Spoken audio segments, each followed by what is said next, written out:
നമസ്കാരം. ജാതക കഥകളിലെ 115-ാമത്തെ കഥ ചോറ്. അടുത്തു തന്നെ ഒരു ദിവസം ബോധിസത്വനെ പരീക്ഷിക്കാൻ സേനകൻ മറ്റൊരു തന്ത്രം ആവിഷ്കരിച്ചു. യവമജ്ജക ഗ്രാമത്തിലേക്ക് ഒരാജ്ഞ അയച്ചു. കുറേ ചോറ് പാകം ചെയ്ത് കൊട്ടാരത്തിലേക്ക് കൊടുത്തയക്കണം. പക്ഷേ 8 വ്യവസ്ഥകളുണ്ട്. അരി ഉപയോഗിക്കരുത്, തീയും വെള്ളവും പാടില്ല, കലത്തിൽ വയ്ക്കരുത്, അടുപ്പും വിറകും പാടില്ല, ആണിൻ്റെയോ പെണ്ണിൻ്റെയോ കയ്യിൽ കൊടുത്തയക്കരുത്, പെരുവഴിയിൽ കൂടി കൊണ്ടുപോകരുത്. ഈ വ്യവസ്ഥകൾ കേട്ട് ഗ്രാമക്കാർ ആകെ പരിഭ്രമിച്ചു. അവർ ഓടി ബോധിസത്വൻ്റെ അടുത്തെത്തി വിവരം പറഞ്ഞു.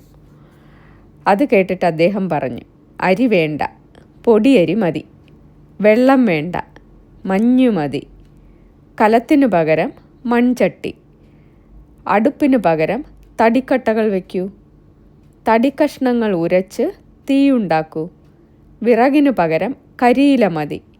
അങ്ങനെ അരി വേവിക്കൂ.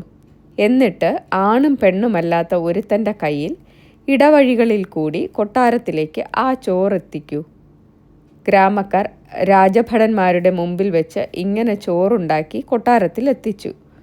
ആരാണ് ഈ വിദ്യ പറഞ്ഞു കൊടുത്തതെന്ന് രാജാവ് അന്വേഷിച്ചു.